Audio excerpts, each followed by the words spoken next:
Jewish Education in Media is pleased to present L'Chaim, a program that highlights the people, issues, and events of importance to the Jewish community. Now here is your host, Rabbi Mark Golub.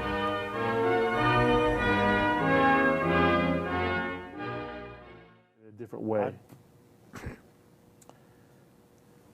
Throughout your life, you have become somebody who is very passionate about the state of Israel and concerned about Jewish issues.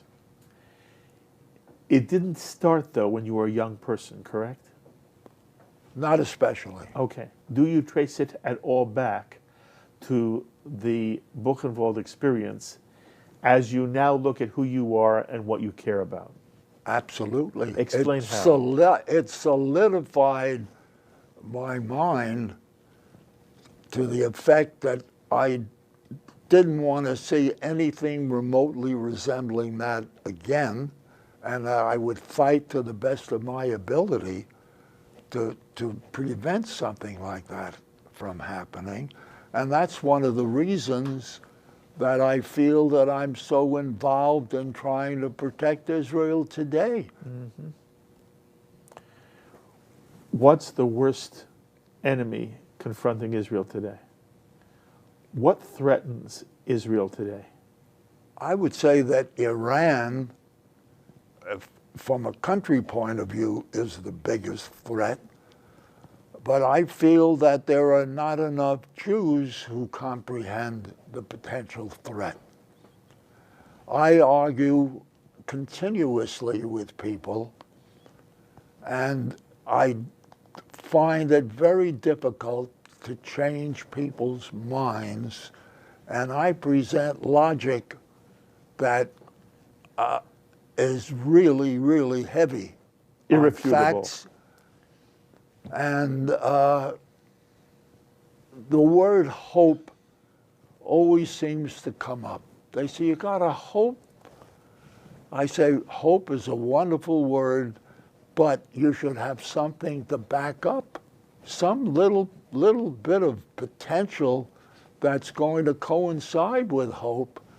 And I see no hope emanating from the Palestinian leadership. I see the opposite. And I show factually how a lot of the Jews do not understand the significance of what the Palestinian leadership has done from the day that Israel declared itself a state. Give me an example or two of what you feel the major misunderstandings or ignorances are that plague the American people. The biggest problem is the fact that people do not understand that we're dealing with a different civilization, a different understanding of life and death, and a complete failure to comprehend that something that makes us sad makes them happy, and vice versa. For example, 9/11, there were Palestinians jumping with joy. They were getting candy. I give the illustration that when the major Goldstein, I think, the one who Goldstone. He went into a mosque and killed. Bernard Goldstein, yeah. I was in mourning. The people in Israel were 99.9% were enormously disturbed by this. If Israelis are killed as these three poor young fellows, they're happy. They're happy that it was done. The mothers, when they hear that a child of theirs became a suicide bomber and blew himself up in a cafe, they were proud. Now that does not make sense. So when I talked to friends of mine, I said, look, you cannot think in terms of making a deal with someone who doesn't adhere to keeping deals. And I try to illustrate to the best of my ability that in order to have any kind of a peace agreement that means anything, there has to be an intention of the parties to really mean peace. If one signs a document and one goes down to South Africa, as Arafat did, and immediately after signing Oslo 1 or 2, I don't remember which it was, he gets up in the largest mosque and says, I don't like Oslo any more than you do. But remember Muhammad and the Quraysh tribe. Now, I don't know if you've heard about that, but it's in the nature of a Baba Misa, but it's not a Baba Misa, in that they refer to this as proper thinking, proper procedure, in that he tried to convert, Muhammad tried to convert the Quraysh tribe, and they said, no, thank you. And they were too strong at that time, so he entered into a 10-year peace treaty with them. In less than 2 years, he got strong enough, and on a whim or caprice, he went in there and destroyed that whole tribe. Now, when Arafat makes a statement referring to that, there are many Muslims who understand that little story, and they understand that here Israel entered into a peace agreement in Oslo, and here Arafat saying, well, it's a peace agreement, but, and getting people to comprehend that is not easy. Mm-hmm. But I have changed many minds. Mm-hmm. And I will continue to try to change minds and to show them with facts, not opinion. And when I come out and talk to groups, I present Palestinian documents. Mm-hmm. I don't just say, this is my opinion. Mm-hmm. I say, here it is right before you. What are some of the important documents that you want to make sure Americans and American Jews see and understand? I would like every American, no matter what the religion, to read the PLO Charter of 1964 when the PLO was created. Now, what is PLO? The PLO was created in 1964.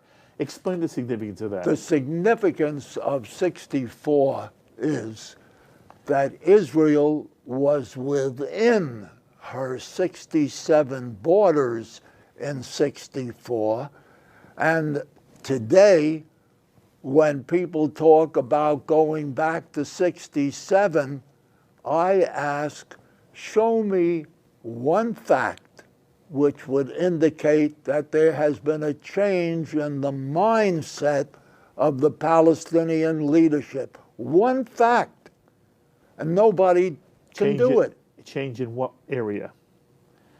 Pardon me? Change in what area? In the area of wanting to destroy Israel. Yes. The point is, if the PLO was created in 1964, before Israel came into control of the West Bank and Gaza, whatever they wanted to liberate had nothing to do with the West Bank.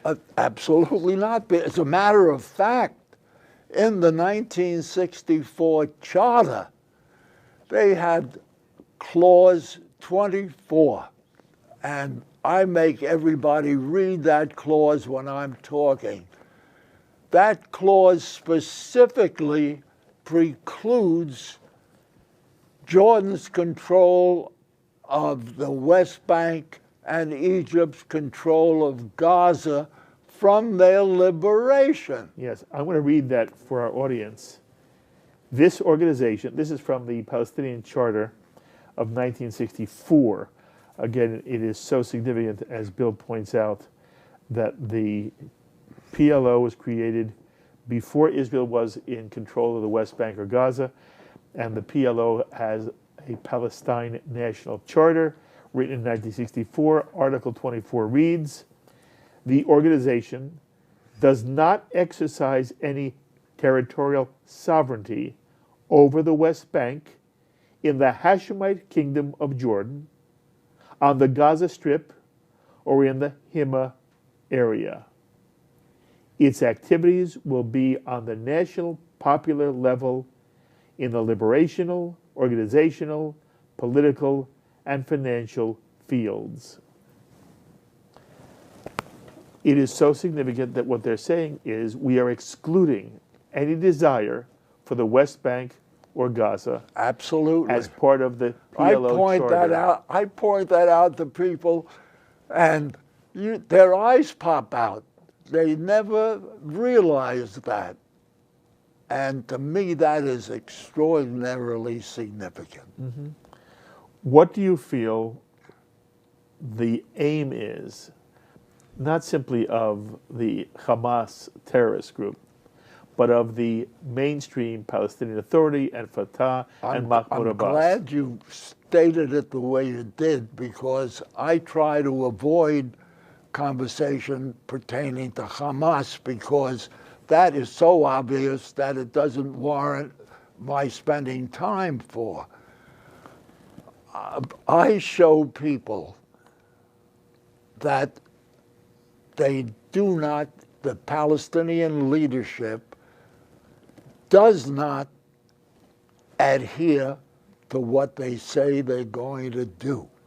And I illustrate Oslo, and I'll show you exactly how. It all began in 1993 when Arafat was in the process of just about ready to sign Oslo I. It was known as the DOP. DOP means what? Declaration of Principles. And meanwhile, Israel had never recognized the PLO. The PLO had never recognized Israel. In the negotiations, the secret negotiations that had been going on,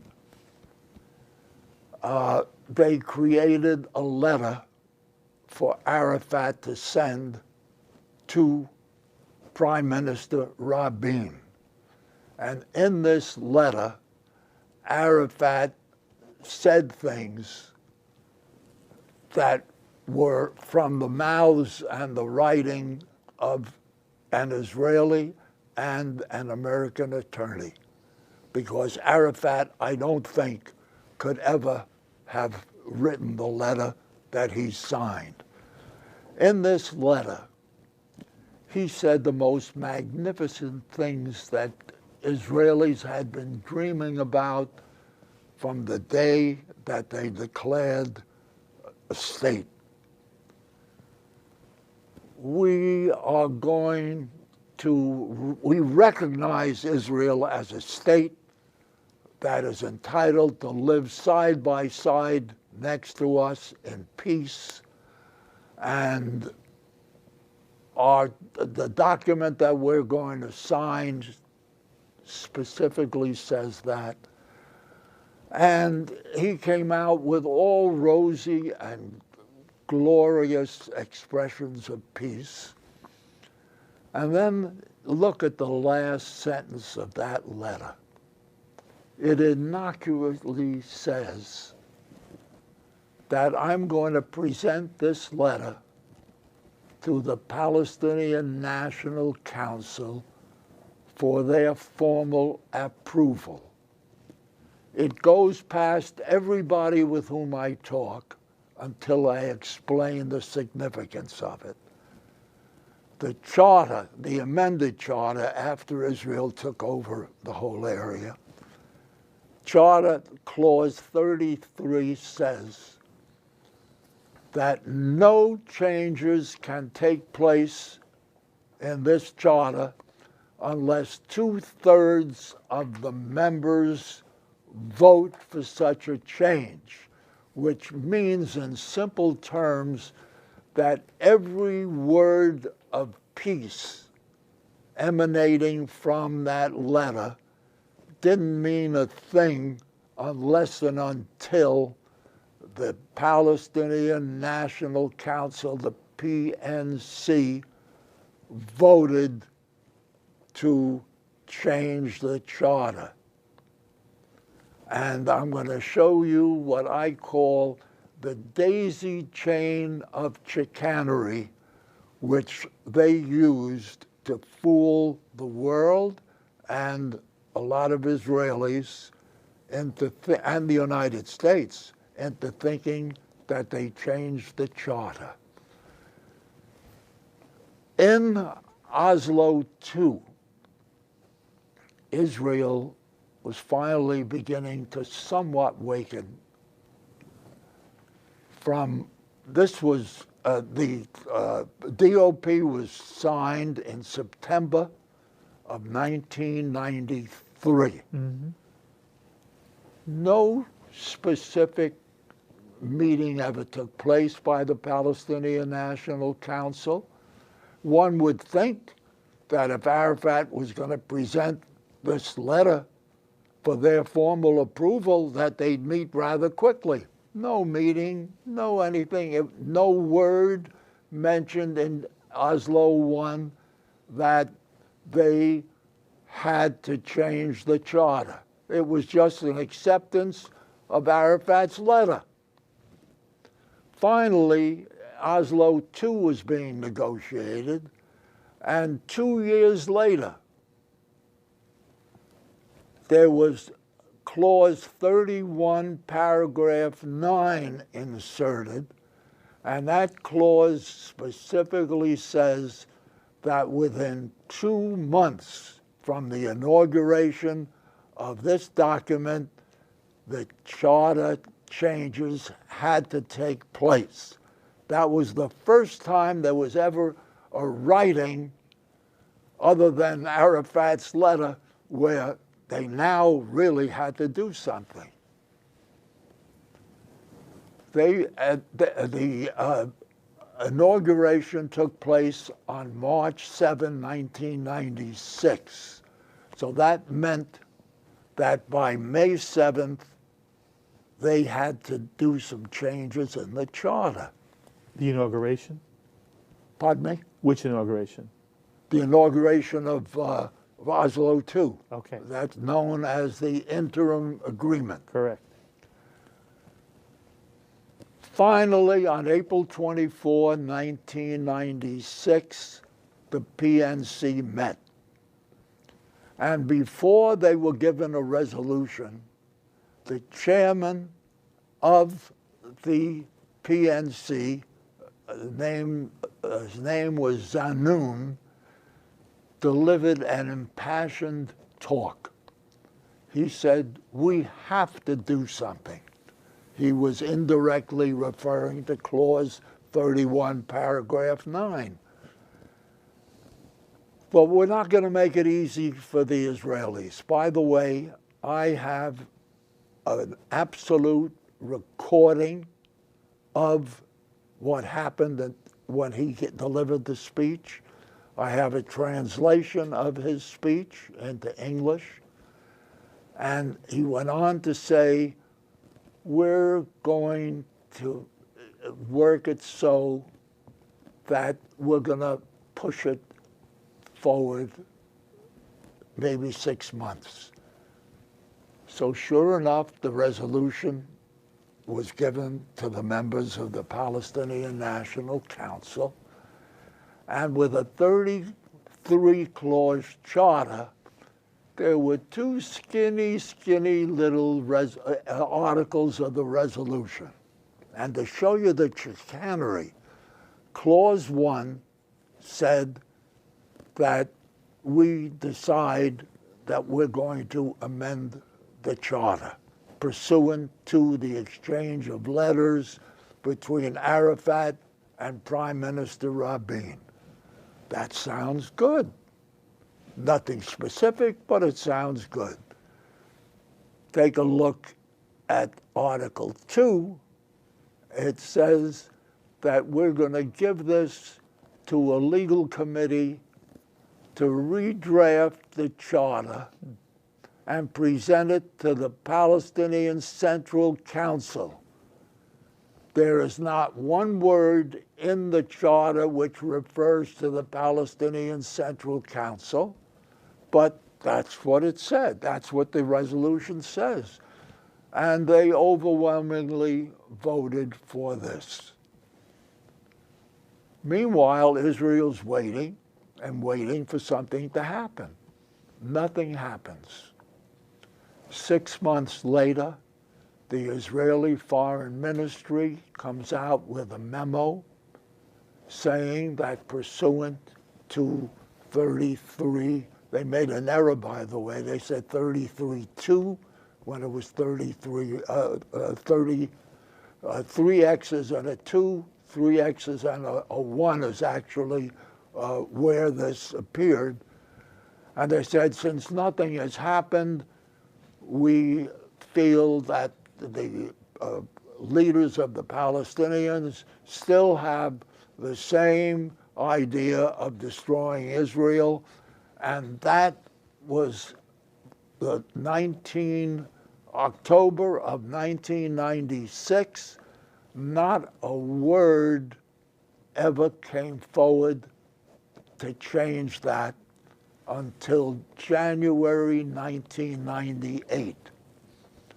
In January 1998, there were negotiations going on for what was called the Wye River Negotiations. And Netanyahu was now prime minister. This was the first time he was prime minister.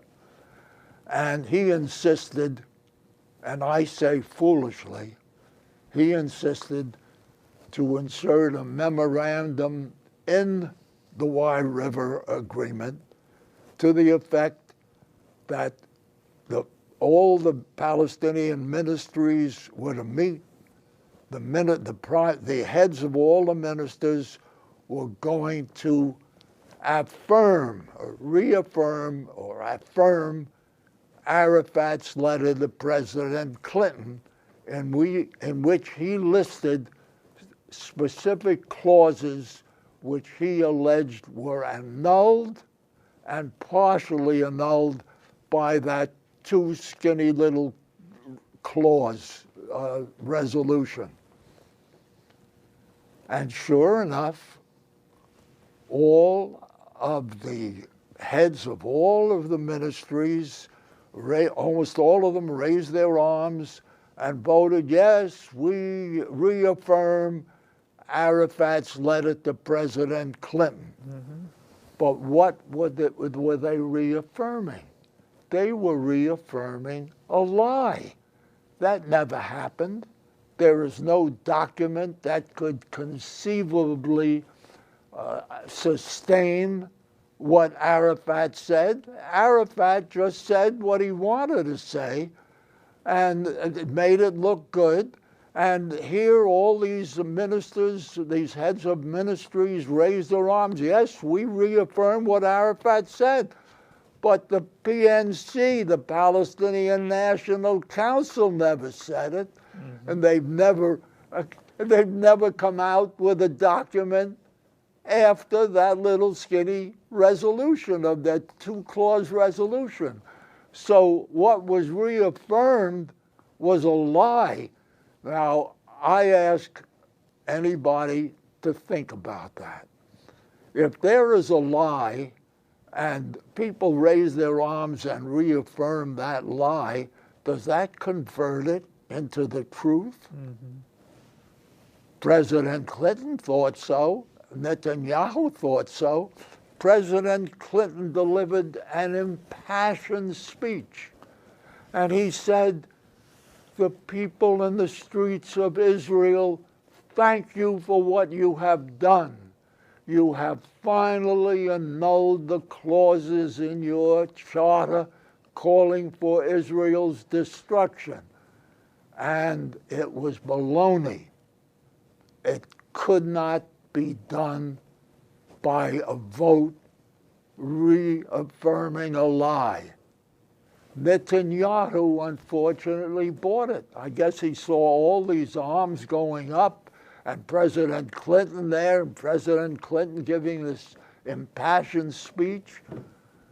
But I have the documents to show that these were lies. Lies cannot be converted into the truth. No change in the charter has ever come forward. I wrote a letter to President Clinton.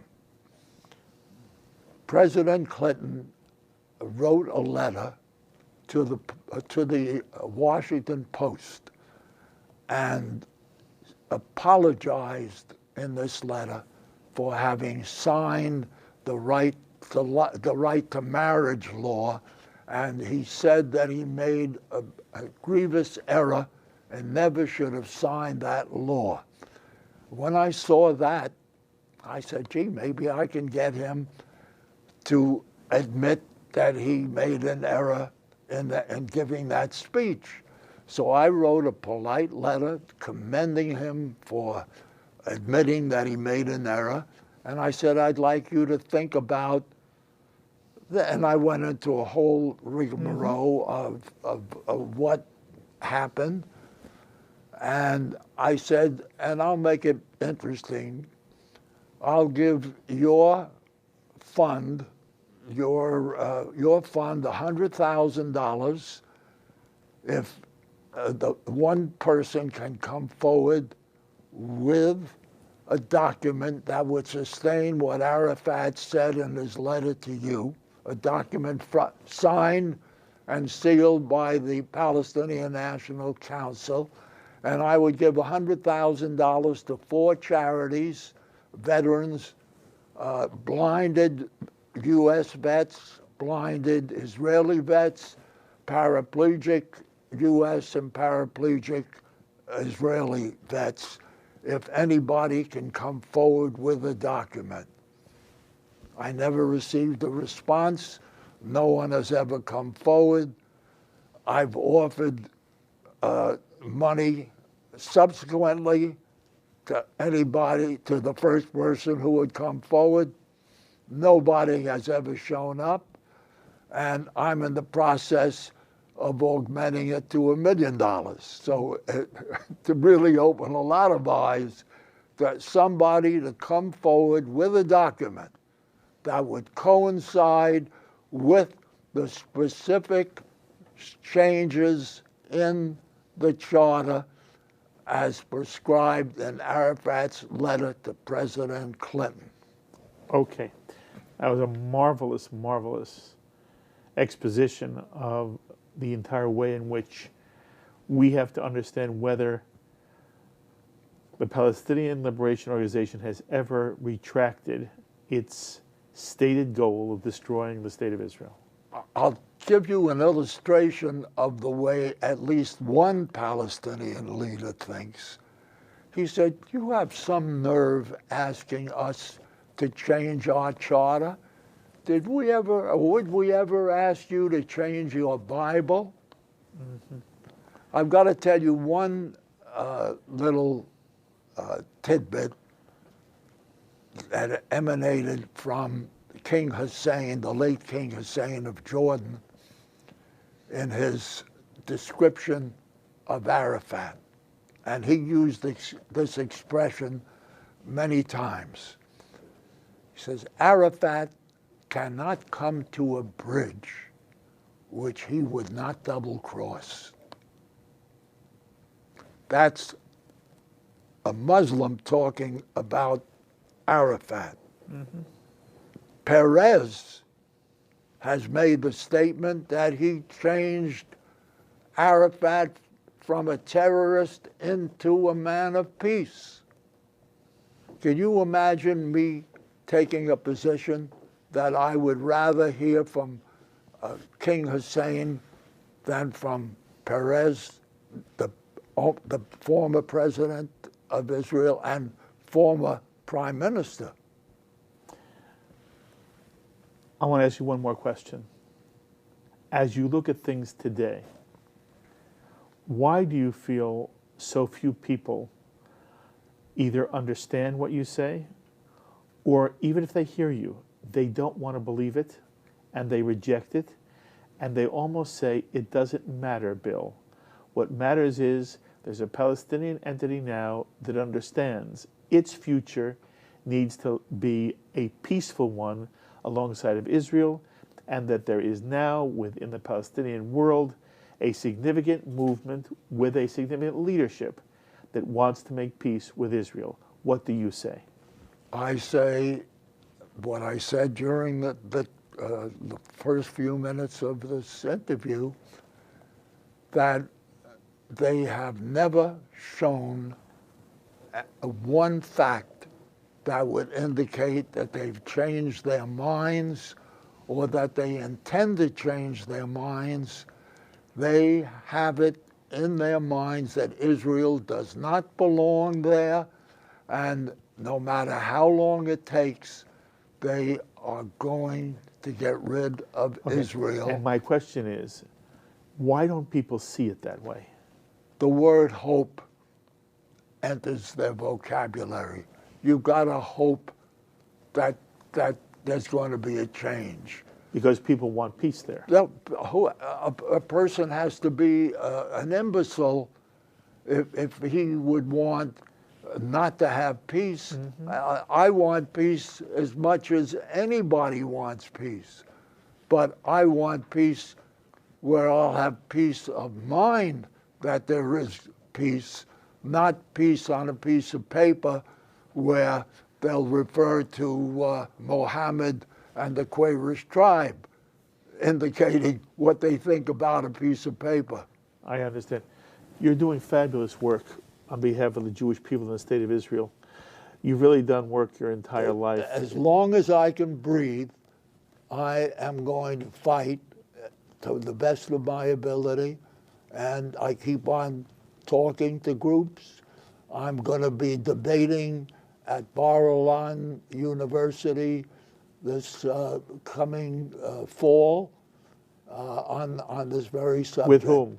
With a left-leaning professor from Bar-Ilan University. Well, I wish you kol tuv v'hatzlacha. You are always welcome at this table. Thank you for making time for us. Good for you. Thank you, my friend. Bill Langfan, an amazing individual, a profoundly committed Jew. Again, he was one of those who liberated Buchenwald, but more than that, he's been involved in the fight for the state of Israel virtually his entire life. It's an honor to have him here at this table. As always, I'd love to hear any reactions you have to the things that Bill Langfan had to say. Please email me, write me, post on our Facebook wall, tweet me. I look forward to hearing from you. Until the next time, I'm Mark Golub. L'chaim, my friends, to life.